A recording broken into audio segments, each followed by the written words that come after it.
He has given me a very direct assignment, and my assignment from him is this. He has asked me to please take the practices from his tradition, study them using tools of modern neuroscience, modify them in ways that allow a wider range of people to practice them. This really, I take to be my assignment for the remainder of my time on the planet.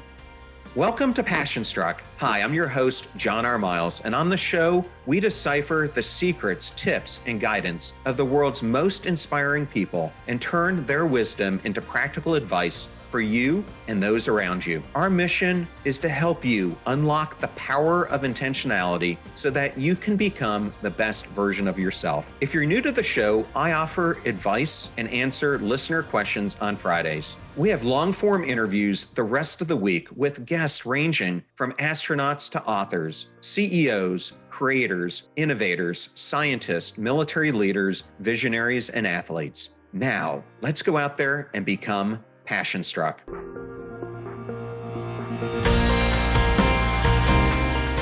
I'm absolutely thrilled today to welcome Richard Davidson and Court Dahl to Passion Struck. How are you gentlemen today? Very well. Thanks for having us. Great. Yeah, doing very well. Court, I'm going to open this up with you. I'm interested in how did the two of you first meet?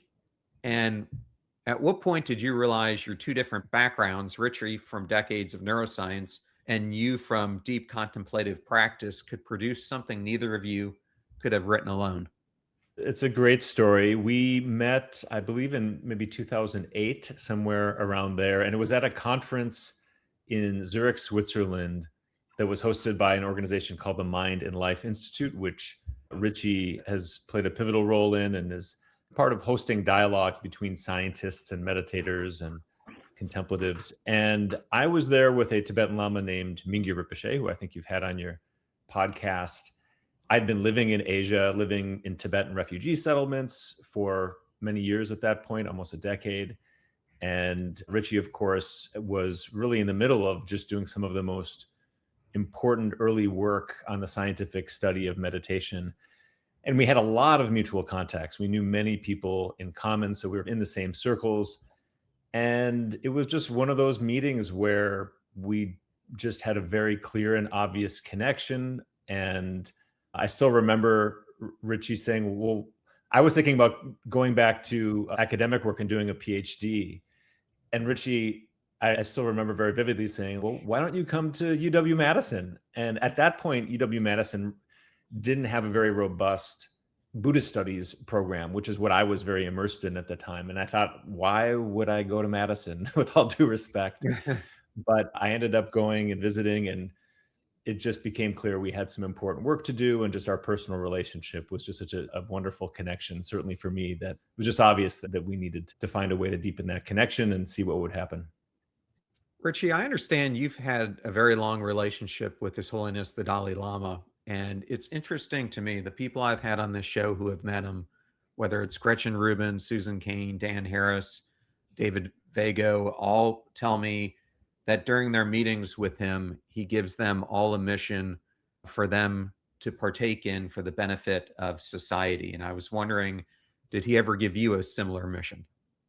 Yes, very much. Thank you for asking about it. I first met the Dalai Lama in 1992, and he's played a very pivotal role in my life when he was traveling around the world. Before COVID, I was typically seeing him 3 or 4 times a year. More recently, I see him once or twice a year. And he has given me a very direct assignment. And my assignment from him is this. He has asked me to please take the practices from his tradition, study them using tools of modern neuroscience, modify them in ways that allow a wider range of people to practice them. And if our scientific findings show that they are valuable, to disseminate them widely. I take to be my assignment for the remainder of my time on the planet It's really why I'm here, why we do the work we're doing. And it has fueled the relationship and work that Court and I have done together. And it's been a huge inspiration and blessing to have that be my life's purpose. Man, I love that. And Court, did you receive a similar message? Well, I didn't meet His Holiness the Dalai Lama till many years, certainly after Richie did. In fact, it was through the connection with Richie that I first met him. But I had been actually started my interest in this whole area began in the early 1990s. And I would say it wasn't sparked by my interactions with him, although he certainly has been a great inspiration. I think for me, and I think this is, I'm sure Richie, you would say the same. I started meditating. I got interested in these kind of the science of the mind and scientific research in this area. And my own personal interest all coincided in the early 90s. And I was just struggling at the time. And the practices I learned, the ideas that I was exposed to so radically changed my life that I knew back then in the early 90s that this was going to be what my life would be about. And I didn't know what form or shape that would take, but I had a sense of confidence and certainty and inspiration that, okay, this is what I'm on the planet to do. I have no idea what the implications are in terms of a career path, but this is something the world needs. It's helped me, and I want to help share that and make sure everybody knows these ideas and practices are available. Thank you for sharing that. Richie, a lot of my own personal work has been around the science of mattering. And one thing that I've really looked at closely is the mattering instinct that we all have the second that we're born. And so when I saw the title of your book, the first word that jumped off the page to me was the word born in Born to Flourish, because I think it makes a very different claim than most books that I've seen in this space. Most begin with what's broken about us, but yours begins with what has always been whole, which to me resonated with this idea of the mattering instinct.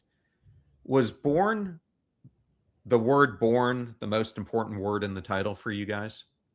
Well, I'm not sure it was the most important, but it was certainly chosen very intentionally.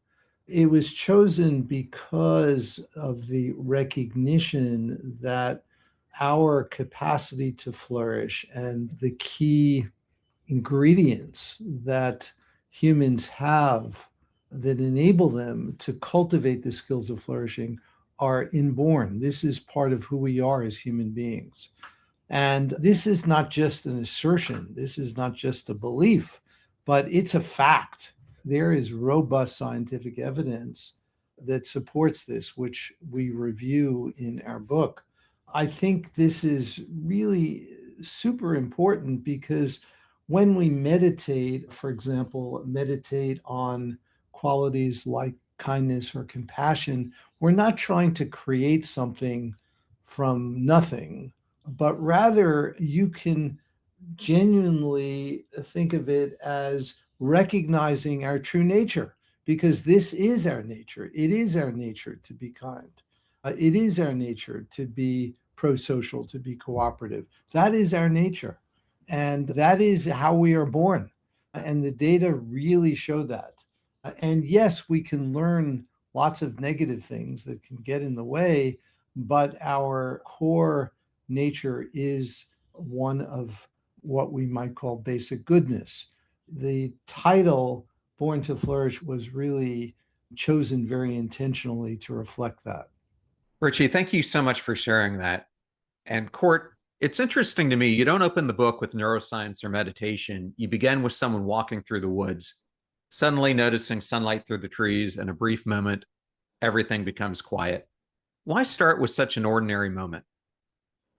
It really goes back to what Richie was just talking about, which is that we often, when we think about happiness or flourishing or any of these things, we can think of the peak experiences of life, like the big moments where it's obvious that we're happy and things are going well. And we wanted to make the point that flourishing is much more than happiness. It certainly includes happiness, but it can include very ordinary moments where We just feel like we're at our best in a normal daily routine, or even actually stressful moments. It could be a difficult moment, but somehow it brings out the best in us. And we wanted to capture the key ingredients that are not there only when things are just perfect and it's one of these great experiences, but the kinds of things that we can carry with us through all of life's ups and downs. So that was really one of the key points. And we really wanted to drive that home from the beginning, that this is just real life. Just how can we get in touch with these qualities that help us in these daily situations? Maybe really think of the work of Dacher Keltner and what he calls moral beauty, and that it's oftentimes we experience awe or flourishing the most when we're in service of others or doing something ordinary, not in the great grandeurs that we expect, like seeing the Grand Canyon or looking at a masterpiece. So it really resonated with me. Yeah, absolutely. Richie, I recently spoke with Jon Kabat-Zinn, and something he said has stayed with me, which is awareness isn't something we acquire, it's something we learn to inhabit because it's always been ours. Your book seems to make a remarkably similar claim about flourishing. Are you arguing that flourishing isn't something we create, but something we uncover? Basically, that is what we're arguing, because the key constituents of flourishing are part of our nature. And what flourishing is about is cultivating these qualities that each of us is born with, that we're given. And the way we think about it is very much the way scientists think about language. Every human being is born with the capacity for language, but in order for that capacity to be expressed, it needs to be nurtured. And the key ingredients of flourishing are very similar. We all have them, but they require nurturing for us to really express them fully. And so that is a lot of what our book is about. And related to something Court was just describing, another important principle of this is that it's easier than we think, because it is part of who we are. That enables us to really tap into this actually quite easily. We don't have to fight with our minds to do it. We can do it in a very organic, natural way. I want to explore that more in depth. But first, Court, I want to ask you about orphanages. I have a book coming out later this year called The Mattering Effect. And in it, ironically, I profile Oksana Masters, the Paralympian, who spent the earliest years of her life in a Ukrainian orphanage before she was adopted. And as I was reading your discussion on the Romanian orphan studies, I couldn't help thinking about her, because while the settings were different, they reveal the same fundamental truth. Early deprivation doesn't just affect a child's circumstances, it shapes their developing brain and their sense of safety, connection, and self. How should we think about the relationship between early adversity, neuroplasticity, and the capability for humans to recover from that? This is a very rich area to explore and discuss, and Richie certainly will have a lot to say on this as well. But I think there's 2 points. One is that there are really important influences, and there are windows of development, certainly when we're very young, when we're infants in the very early years of our development, and then later in our teenage years as well. The brain and our nervous system is always changing throughout our life, but there are windows in which there's, you could say, a kind of a heightened rate of change and plasticity, you might say. So these are really important times, and there are many influences that will shape what happens in those periods. And the fact that we are social creatures by nature, and our brains and nervous systems are wired for this sense of connection, what happens in our relationships, whether they're nurturing, stable environments and relationships, or they're very unstable or not nurturing or not supportive, that can have a profound effect. The thing to note, though, is that does not necessarily dictate how things are going to turn out. It certainly will influence the trajectory of our lives, but there is capacity for change throughout our lives. So even if you have a lot of adversity early on, that almost certainly will affect the rest of your life. And yet, there are things we can do throughout our lives that can shift that, can continue to shift that in a more positive direction. I'm a textbook case for plasticity. I had incredible social anxiety. I had a phobia of public speaking. I would have been in a complete emotional tailspin right now if this had been when I was 18 or 19. And now I feel zero nervousness. Like it's just completely different. So even those tendencies and predispositions we have, that doesn't mean we're locked in. That's not, so to speak. But it certainly plays an important part in our life and shapes to a large degree what happens. Richie, would you like to add anything? Sometimes people will say that early deprivation, for example, in Romanian orphanages or other horrific early life experiences, scar a person for life. And our research, as well as the research of many others, indeed does indicate that there are changes that are produced in the brain, changes both in the functioning of the brain as well as in brain structure. But, and this is an important but, the extent to which those changes are permanent or enduring or unmodifiable is absolutely unknown. And there's sometimes some people have a knee-jerk reaction in assuming that those kind of early adverse experiences will necessarily impair a person for life. And in science, it's very difficult to prove the null hypothesis that change cannot happen. And whenever someone says that, I will ask them, really, what's the evidence for that? And indeed, there have been studies, including some things that we've collaborated on, where if interventions are very intensive interventions, change can indeed happen. And so I think that it's very important for us not to prematurely dismiss the possibility of change occurring, even in the face of horrific adversity. I think that is so true. And it reminds me of a discussion I had with Mingyur Rinpoche, Court, who I know you work with very closely. And he was talking to me about how he was experiencing childhood panic attacks and that those panic attacks became one of his greatest teachers. And I understand reading the book that you end up not only interviewing Mingyur Rinpoche, but also studying him and doing scans. How did someone like him and his early childhood experiences reshape your understanding, not only of the human brain, but of flourishing? I certainly could speak to this, but really this was Richie's work. Mingyur Rinpoche was a subject of some of the earliest research. So maybe Richie, I'm happy to share as well, but this is the early stories of how this whole field of research got started. So maybe Richie, if you want to speak to that, I'm happy to. I'm happy to say a few words. Mingyur Rinpoche was the second long-term practitioner we had in our center.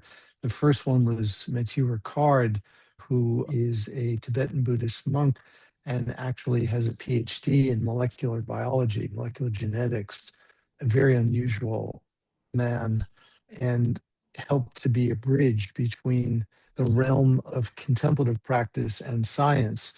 And Mingyur Rinpoche was the second long-term practitioner we had in our center. And he came to our center in 2002. And he's been to our center many times and has extremely generously offered his time. And he's probably been in an MRI scanner more than any Buddhist monk on the planet. And we've learned an enormous amount from him. First of all, it's just important to appreciate that being in an MRI scanner is not the typical place you would go to meditate. And in order to be able to meditate in such an environment, it helps to have a lot of experience. Mingyur Rinpoche has an enormous amount of experience. It's humbling to recognize how much lifetime experience he's had. At the time that he first came to see us, he had, we estimated, approximately 62,000 hours of lifetime practice. You can go do the arithmetic at home, but that's a very big number. And he was able to go into the scanner and to meditate in these unusual circumstances. And we saw very early on that his brain was different than the brains of people who were of his age and gender that were not meditating. And that was the first clue that there was really a there. And one of the first things we did is we recorded the electrical activity of his brain, and we saw these gamma oscillations, which are very high amplitude oscillations that typically in a brain like my brain would occur maybe for a quarter of a second or a half a second periodically when there was an insight or just a momentary sort of glimpse of a different way of being. And with Miguel Rinpoche, it just went on for minutes, tens of minutes. Really, if we kept the EEG recording on, it would probably go on for hours. And this is indeed his baseline state. And that was one of the powerful discoveries. So it wasn't just that these oscillations were elevated during meditation, that did occur. But when we compared his baseline state when he was not formally meditating to the baseline state of age and gender match controls, there was a prevalence of these unusual oscillations that were really remarkable. They had never been seen before in the human brain in this way. And this publication came out in a very, very prestigious scientific journal in 2004. And if you look at the publications on the neuroscience of meditation, you'll see an inflection point around 2005. And this body of work, I think, played an important role in showing the hard-nosed neuroscience community that there was really something incredibly interesting and unusual and real, so to speak, that was happening with these long-term meditators. First thing, Richie, having done many MRIs, I cannot imagine meditating in one because of all the noise and distractions that occur. But second thing I wanted to ask you is, when you started to first place long-term meditators into these brain scanners, were you hoping to prove that meta awareness was a thing, or were you simply curious enough to follow wherever the data led?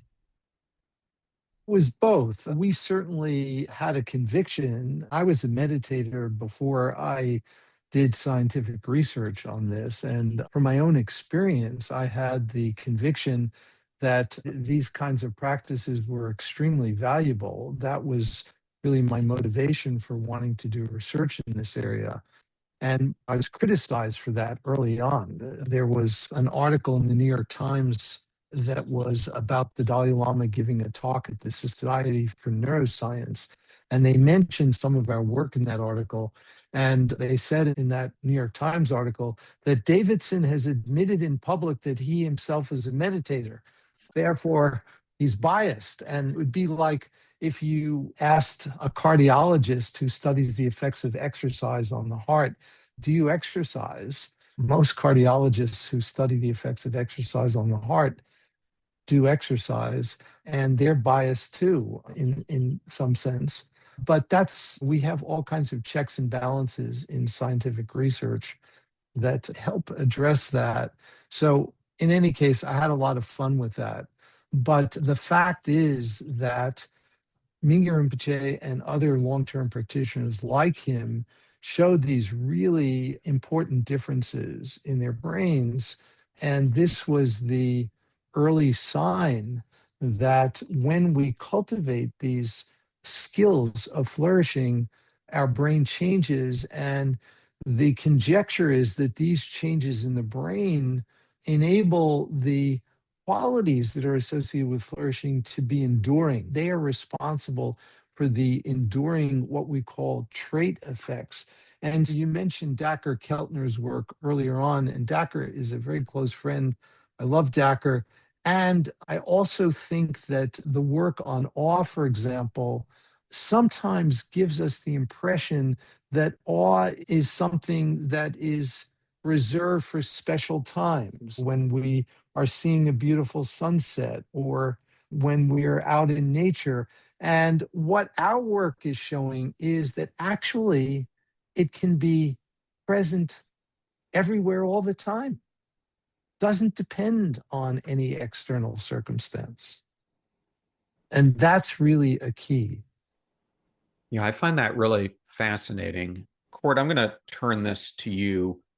You were just talking about that this work led into your studies of flourishing. And through this work, you discovered that there were four capacities around flourishing: awareness, connection, insight, and purpose. Why these four? What convinced you to that they weren't simply helpful ideas, but the fundamental architecture of flourishing? Well, we really looked at points of convergence where there were parallels, points of connection, and agreement across different traditions and scientific research. So, even within research, we're looking at cognitive neuroscience, affective neuroscience, social neuroscience, clinical psychology, the study of well being, positive psychology, and then the world's contemplative traditions. If you look across the world's meditative traditions, and you can really find evidence across all of these different traditions that, for example, awareness, the capacity to be fully tuned into what's happening within you and around you in any given moment, is a cornerstone of our ability to flourish. So you find that in meditative traditions. You can find that in modern and contemporary mindfulness research and so on. So awareness was one of those key ingredients. Similarly, connection, insight, which in more classical terms you might think of as wisdom, and purpose, that all four of these are both common elements across many of the world's traditions. You find a lot of evidence in scientific empirical research, and we wanted to find those points of connection. So of course, the ability to flourish and our experience of flourishing is very complex. So we don't claim that this is the be all and end all and there's nothing other than these four elements. But I think what we can say is that there's a tremendous amount of evidence that not only are awareness, connection, insight, and purpose core elements of our ability to flourish, but also that they are skills. We can train them, we can learn them, and they are innate capacities, as Richie shared earlier. These are capacities that we are born with, and the training is really the capacity to tune into them, to see their presence in one's life, and then to nurture that, to stay connected to these qualities so they become more of our baseline over time. So that's the summary of it. But really, it was just connecting the dots across many different traditions. And Richie, I wanted to ask, throughout my research, I've argued that one of the deepest human needs is not simply to belong, but to know that our existence has significance to someone else. And as I was reading the chapter on connection, I kept wondering whether what you're really describing isn't just social connection, but the felt experience of mattering. Does the science support that distinction? Definitely. I think that that's a really important insight. And the data show, for example, that it's not necessarily about the number of friends that you have or the range of your social network, but it's really a felt sense of being seen and being connected to others that is so vitally important. And we also know, and one of the other really key insights that we share in the book is that when one person is flourishing, she or he affects others in a very organic way. And so we often say that flourishing is contagious. And we actually have really good evidence for that now. That if you're around people that are flourishing, it brings out the best in you.